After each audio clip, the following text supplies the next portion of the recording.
Okay, Assalamualaikum warahmatullahi wabarakatuh. Apa khabar murid-murid? Semoga pagi ini murid-murid ceria selalu. Okay, kita akan sambung perbincangan kita. Kelas kita hari ini topik hari Ahad yang lepas. Okay, masih lagi tentang kepentingan sungai. Okay, hari ini cikgu akan sambung. Okey, mari kita lihat. Okey, bincangkan kepentingan sungai berdasarkan gambar. Okey, cikgu nak setiap murid lihat gambar satu persatu. Okey, kita tengok daripada gambar yang pertama. Okey, apa pentingnya sungai?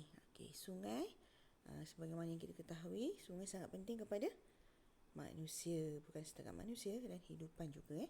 Maksudnya kalau tak ada sungai, maka banyak benda yang akan terganggu.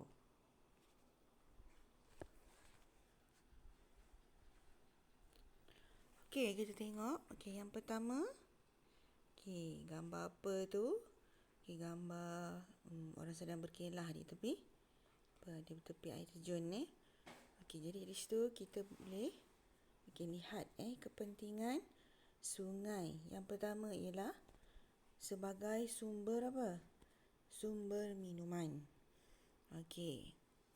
Sebagaimana yang murid ketahui, sesetengah kawasan, biasanya kawasan pedalaman ni, kalau macam kat Sarawak, Sabah, dia masih menggunakan sungai sebagai sumber minuman utama. Selain daripada minuman, diorang juga masih menggunakan untuk membasuh dan macam-macam lagi aktiviti. Okey, tapi sekarang maksudnya memang kita menggunakan hikmat air sungai ni sebagai sumber air. Sekarang ni dah moden, dah maju dengan adanya teknologi. Jadi air disalurkan menggunakan apa? Okey, kalau sekarang ni macam tempat kita menggunakan saluran paip. Okey, ini dia melalui proses penapisan dan rawatan air. Jadi air yang dibekalkan tu bersih. Okey, kita tengok gambar yang kedua. Okey, gambar yang kedua itu apa tu? Gambar empangan ni. Jadi ia apa? Sumber tenaga elektrik. Okey, empangan hidroelektrik namanya. Okey, macam mana? Okey, dia memiliki sumber tenaga hidro kerana ia lebih murah dan selamat. Okey, melalui empangan ini, tenaga elektrik akan disalurkan ke kawasan pertempatan dan perindustrian. Maksudnya dia membekalkan tenaga elektrik. Okey, contohnya yang besar kat mana? Dekat Terengganu. Kat situ ada empangan. Kalau siapa yang pernah pergi, kalau awak tengok, besar. Kat situ ada empangan hidroelektrik. Maksudnya dia sangat penting untuk membekalkan tenaga elektrik yang kita gunakan. Okey, tengok gambar yang ketiga. Okey, gambar apa tu? Okey, itu ialah gambar apa? Gambar tongkang ataupun bot. Okey, ini jadikan sebagai pengangkutan untuk ekonomi. Dia menggunakan tongkang ni untuk menghantar barang-barang ke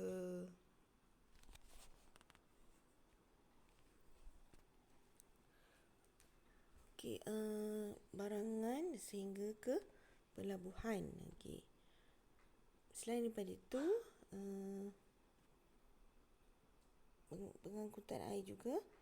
Okey, dia dah majukan ni. Okey, dijadikan dikomersialkan sebagai apa? Contoh pusat pelancongan. Okay, jadi dia contoh kat Melaka tu, River Cruise. Okey, dia buat kita bot menyelusuri sepanjang sungai. Sambil tu kita boleh menikmati keindahan sungai. Okey, tapi sekarang ni kalau zaman dulu memang pengangkutan utama ialah melalui sungai. Tapi kalau sekarang ni pengangkutan dah melalui udara, dia lebih pantas dan darat dia lebih pantas berbanding pengangkutan air. Dan yang terakhir, sistem pengairan tanaman. Sebab apa? Sungai ni dapat hasilkan tanah yang subur. Sebab bila contoh kalau macam banjir tu, aliran sungai tu selalu bawa bahan endapan yang kaya dengan nutrien. Jadi bila kaya dengan nutrien, tumbuhan akan lebih subur. Kalau macam kita tengok biasanya kalau macam tanaman padi tu memang sangat penting untuk menggunakan sistem pengairan tanaman. Sistem pengairan air daripada sungai.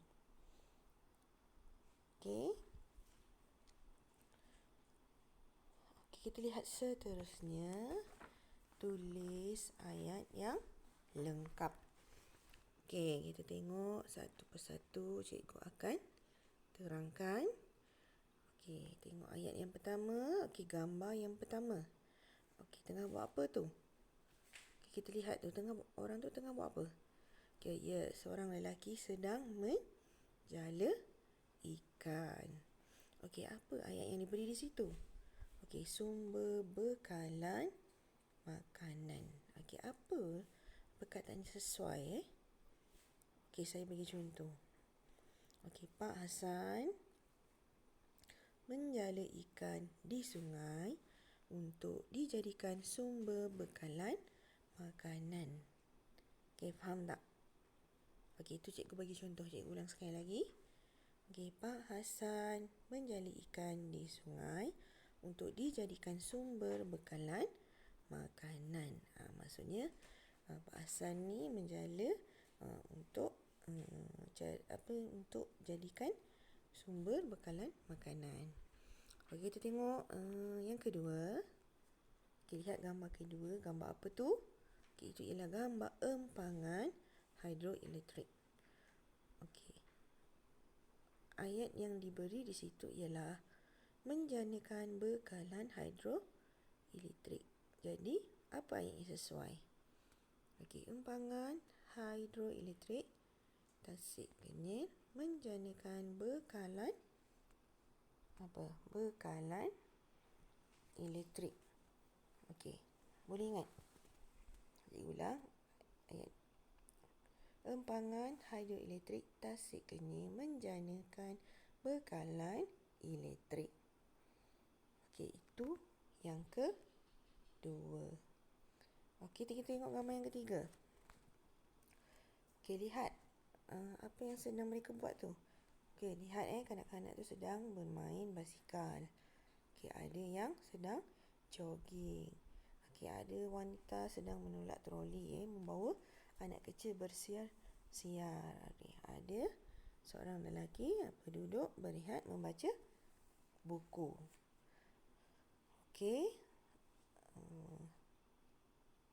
Lihat ayat yang diberi sebagai tempat rekreasi.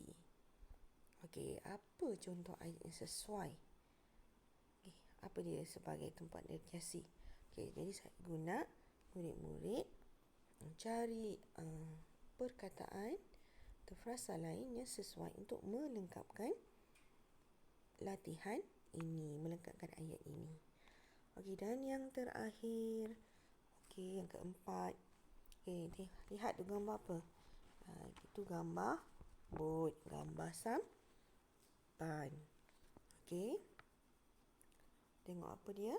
Perhubungan dan pengangkutan. Jadi itu ialah ayat yang sesuai. Apa ayat yang sesuai untuk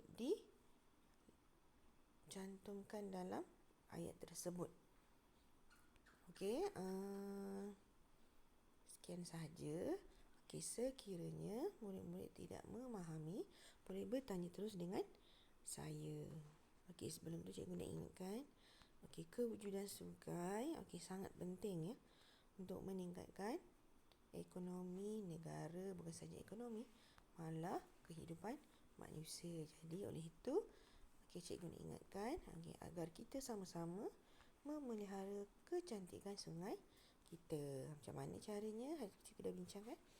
Okey, jangan melakukan pencemaran kepada air sungai kita. Okey, sekian sahaja pembelajaran kita pada hari ini. Okey, cikgu harap mudah-mudahan dapat menyiapkan tugasan yang diberi.